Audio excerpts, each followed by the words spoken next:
SOLWIN TV presents.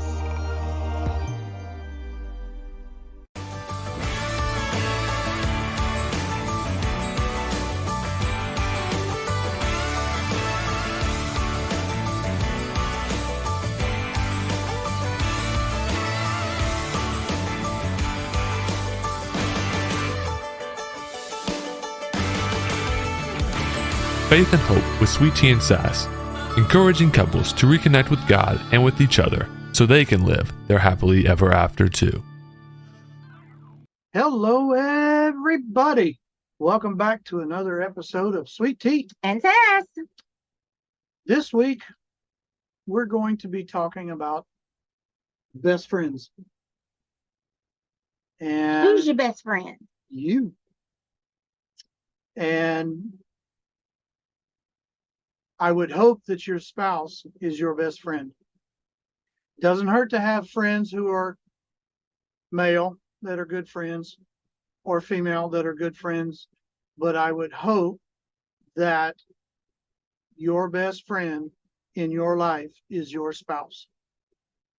And one of the things that I was praying for when I was looking to settle down was to find somebody who would be my best friend. Not only my spouse and my wife and the mother of my children, but somebody who was going to be my best friend. And I, on the other hand, didn't even know that was possible because I don't think my parents even liked each other, much less were friends. so this week's Bible verse comes out of Proverbs 18, verse 24. A man who has friends must show himself friendly, and there is a friend who sticks closer than a brother. Never had any brothers, so I don't know how close a brother can stick, but supposedly brothers are supposed to be there for difficult times. But when you don't have a brother and you don't have anything to compare to, I had 3 younger sisters, and that's a whole nother world and a whole nother topic. So I was looking for somebody who That's a deep pile of kimchi. who would stick with me through thick and thin, through Check. Craziness, chaos, Check. who would love me for who I was, Check. not for somebody who I wasn't, wouldn't put any kind of external expectations Try to change you. on me, Oh, I For think it's okay to have expectations. but not expecting me to change to something that I wasn't, Right. and to accepting me for who God made me to be. And I found that in Sass here. And I think, too, it's important to have somebody that knows that you're a work in progress. True. I'm still a There's work in progress. There's only one person that was ever perfect, and he was crucified and died on a cross and rose again. We ain't him. And I ain't him. Ain't even close. But I try to be better today than I was yesterday, and she does the same thing. And Sometimes I fail. a lot of times. times I fail, Most But- times. but we know that we have each other's back no matter what the situation is or what is coming down the road, or any blind Yes. spot that just comes out of nowhere. We know we have each other's back, and And- that's what friendship is. And having a best friend having your spouse as a best friend is something that a lot of people don't have. Yeah. And it's so important. It takes work. I mean, it's not an easy road. Guess what? I don't even always like you. No, I don't always like you. Yeah. But I love you. I always love you, but I don't always like you. But you're always my friend. Yep. And if I need something, if I need advice, if I am in trouble, you're going to be the first person I come to. Right. Always. Always. And it that's the does- way it it's doesn't- always been. Yes. It doesn't matter what the topic is or the situation is or what the difficulty is. The first person you should go to is your spouse. And I think that for us was one thing that we didn't realize at the time, but was good that we didn't have a real strong connection to our family of origin and families of origin. Like we weren't just like, you know how a lot of families, you still feel committed to them. You feel like that's your family, and this is your spouse, and they should be different. I think because both of us kind of felt alone and estranged in our own families, Yep. is why we were able to build a relationship and the bond that we have had, Right. and the friendship that we have had, Right. because we didn't have that. We were both looking for something that we didn't find in our four walls as children, Right. growing up, and we were looking for something to create in our own four walls, so to speak. Well, now we're on four wheels, but Yeah. But we still have walls. yeah, we still have We have walls. four walls. They just expand a little bit. Yeah, and well, I guess one of them's a window. Yeah. Because the windshield's a window, so it's not really a wall. But we were looking for something more than what we had at home. And even Yeah. though we only dated 4 months, our friendship started from the night we met. Yeah. Even though she wasn't going to admit it, it did start from the night we met.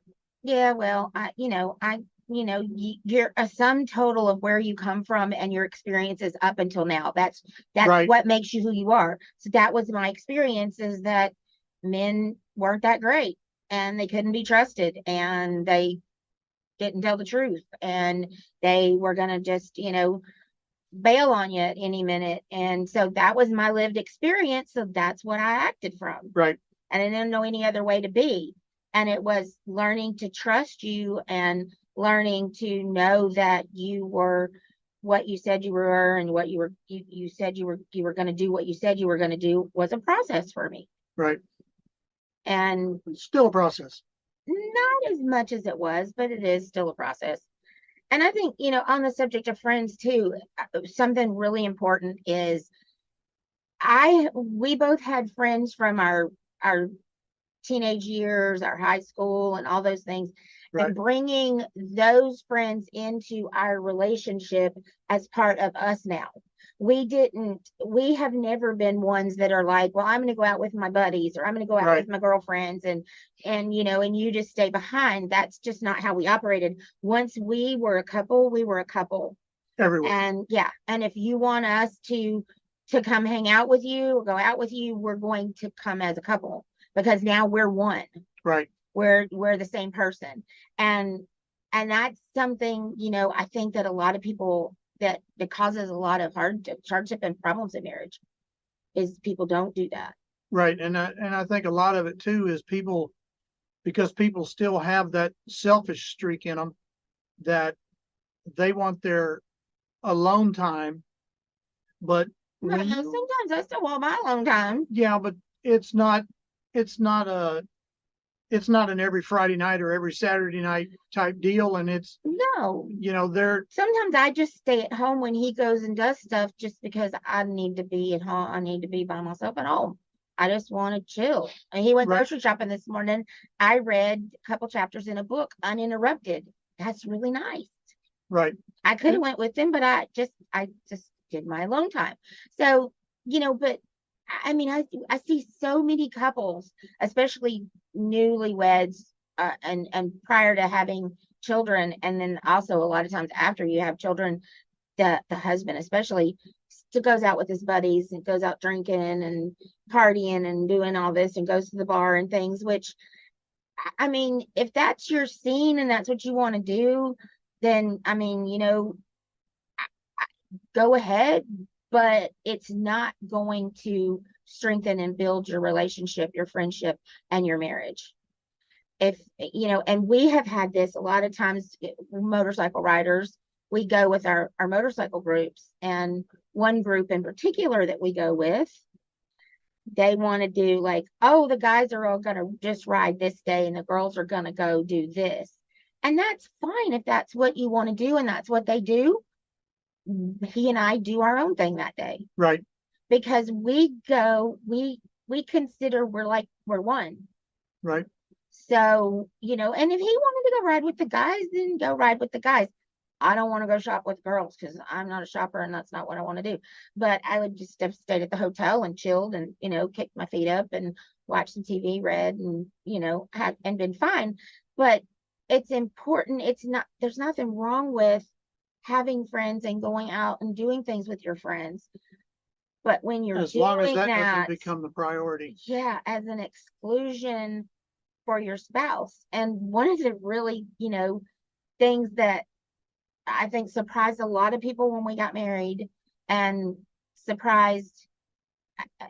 was surprised me. My very best friend, we have been friends since I was 1 years old, because she is a year younger than me. We grew up together. We worked together. Every time I was at my grandmother's, she was over, I was over at her house. We had this agreement that she was graduating the year after me. And when she graduated, she was going to come and we were going to move in together. She was going to move over to where I lived, and we were going to get a job and move in. Well, then I decided to get married in December, and she graduated the next May. And she asked me, she said, "What about our plan?" And I'm like, "Oh, I've already talked to Arnold. He's good. You can come live with us, and we got a spare bedroom and it's all good." And she's like, "Really?" I'm like, "Yeah, we're all good." Yeah. And she lived with us off and on for several years. Yeah. I mean, like after the girls were born. Yeah, I think. Until she got married. Off and on. Yeah, well, she moved out before she got married. She was already on her own for a year or so before her and Mark got married. Yeah. But she lived with us. She went on vacation with us. I mean, she was part of our family. Yeah. I mean, she's our kid's aunt. She was going to get custody if anything ever happened to us. She was going to raise their kids for us. I mean, she and a lot of people were surprised like that. They were, kind of didn't really know what to think or how to take that she was there. And sometimes I was still at work and you and her were there by yourselves. And it never crossed my mind that it was anything funky going on or anything, because I trusted him and I trusted her. Right. And that's something you have to learn to embrace your spouse's friends that they had before you. And you may not like them. I know you had this friend, and we can't to this day remember his name, but when we first got married, we lived in that little tiny trailer. Mm-hmm. And he would drop by every day about 5:30 after work.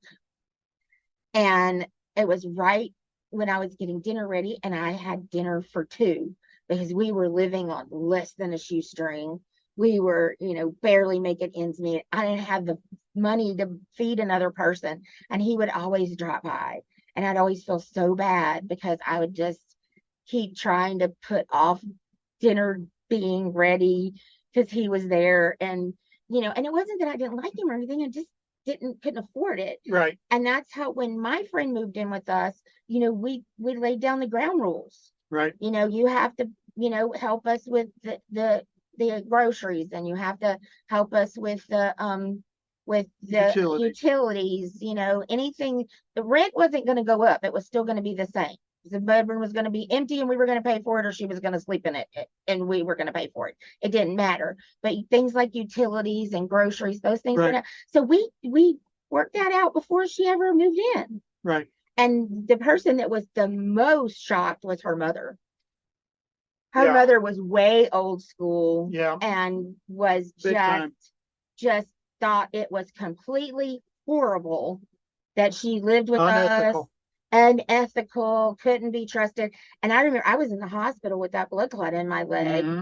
And she gave you a ride to the house from the hospital and waited while you got a shower and changed clothes, got something to eat to bring you back to the hospital. And her mother was just, And what are the neighbors going to say? What neighbors? Yeah. We both worked full time. We were busy. We didn't know the neighbors. I mean, but it was something that never crossed my mind. I mean, she was just our friend. Right. But you have to, in developing, everybody has friends. Well, you hope so. You hope so. Some people don't. But when you have a red flag for somebody. I mean, if you're marrying somebody that has no friends, you really should think about why they don't have friends. But Because it says to be a that's friend, you got to prove yourself friendly. true. Maybe they're not friendly. No, that's true. Maybe you need But to it's think about it.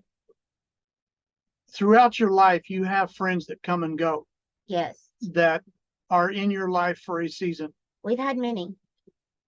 And we have friends that we haven't met yet. We have friends that come and stay, and they're here, and we know they're going to be here. They ain't going nowhere. But This your friend in particular. your friends that you have, if you're going to have them for life as a friend, you would hope that it would be your spouse that is your best friend for life. Because when you say sickness and in health and till death do us part, that is a friend for life, not just a spouse, but a friend for life. And when my dad passed away, I could see my mom declining quickly because they were friends for life. Yeah. And when dad passed away, mom and dad had been married 61 years. They just celebrated their 61st wedding anniversary. And 3 months after he passed, mom passed. Now, she had an accident, and we can't say that it was anything more than an accident, But but it was suspicious. It was not suspicious. The accident was suspicious. Just her, that her she didn't fight. she didn't fight to get better. Right. She was ready to go and be where he was, because she felt that she couldn't live without him. And she really did quit living without him. Yeah. Because she wouldn't go to our daughter's wedding. She wasn't coming to his retirement because she straight up told us she wasn't, because he wasn't here and Right. he wasn't there to go with her. Right. So that's the type of friendship that we're talking about. But you also have to have enough strength and friendship with Christ that when God calls you home, your spouse can continue on doing what God's called them to do. Yeah. And If it's not their time. if it's not there, you can't quit living. You can't quit living. But God has numbered your days, Right. whatever they may be. And some people do quit living though. And some people do. And I pray that when my time comes, that it's her time as well, that we go Or together, vice versa. Yeah. that we go together. It's just, our relationship is that way. Right. That, But I don't think either one of us would quit. no, Um, because I mean, we have kids and grandkids. we have our kids and our grandkids, and we know that us being here for them is important. Right. But I also can't fathom being married to anybody else. No, I wouldn't. I just don't see. That wouldn't even I cross can my mind. imagine how incredibly lonely it would be Oh yeah. to be on my own, but I can't imagine. I just, you don't get it this good twice. No. You don't get a perfect match like this twice in life. I just don't think it could happen. No. And I don't want to settle for less. I'm No. not going to settle for No, less. I'm not either. And I hope we never have to face that. I don't think that, well, I know I would never find another friend like I have in you. And a lot of people don't understand that, and it makes me sad. Yep. Because I want them to know what it's like to have your best friend be your spouse. But that also comes into being, like it said in the Bible verse here, you have to show yourself friendly. And in showing yourself friendly, you can't be selfish. To be a friend, to have a friend, you got to be a friend. Right. Right. And if your selfishness always comes out first, you're not going to be able to be a friend to anybody. Right. If you always feel like you've got to be right, you always feel like you've got to be in charge, you always feel like you got to be telling everybody else what to do, you always feel like what you want and your priorities are more important than everybody else's, then that's not showing yourself friendly. Right. Being friendly is being adaptable. Yep. It's not rolling over and saying, I'll just go along with whatever, but it's also being adaptable to sometimes do what the other person wants to do. Right. Sometimes, I mean, one of the examples that just came to my mind is football. I didn't grow up in a sports family. I didn't grow up watching sports. We didn't grow up playing sports. None of that. his family was a big sports family, football and baseball especially. I never really got on board with the baseball, although taking Grandma Mac to that Astros game was awesome. But, you know, it was more awesome for me to watch Grandma Mac than it was the game. But, you know, I got on the football train Right. with him, and I learned to watch football, to understand football, and to enjoy football because he did.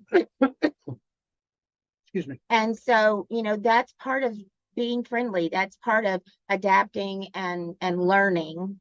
Right. And even if you don't ever get to where you enjoy football, or you want to watch it, or you would choose to watch it. I mean, I choose to even watch it when he's not with me. But even if you don't, just putting forth the effort goes miles for your spouse.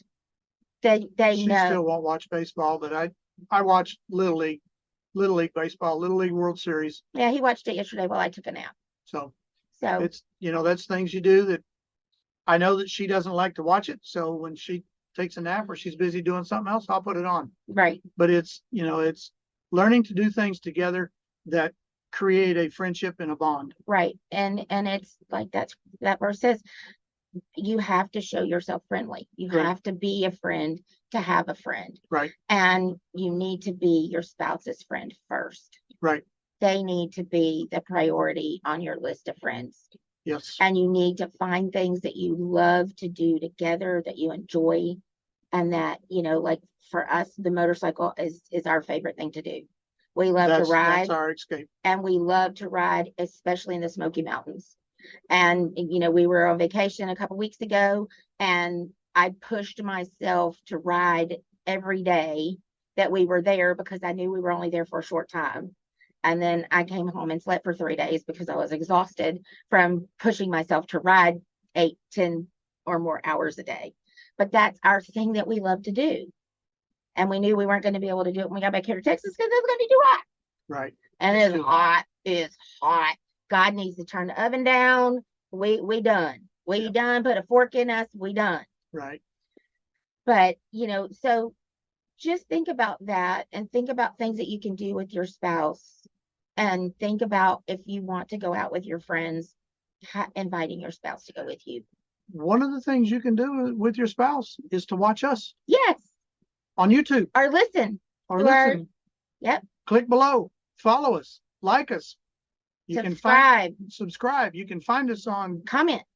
You can find us on Jay Clamon YouTube channel, Or Elizabeth Clamon YouTube channel. or you can find me on Facebook or Instagram. Me too. All the social media. Yep. And you can reach out to us through email. Yep. jclamon@icloud.com, elizabeth@elizabethclamon.com, and reach out to us if you're struggling in your relationship, if you're trying to figure out how to be friends, if you're trying to figure out how to have things in common. We can help with that. That's what we do. That's what we love to do. Yes. So reach out to us. We're here for you. Yes.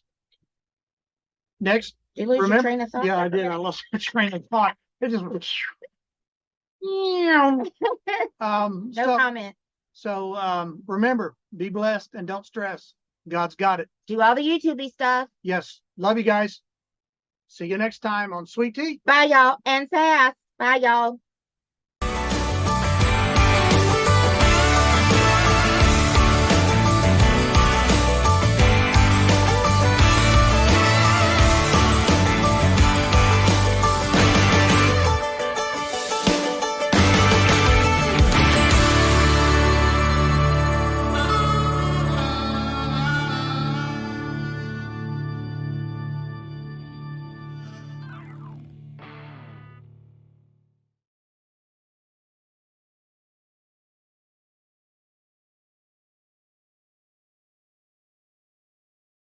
Are you feeling broken or lost? Are you struggling to find a community of like-minded women?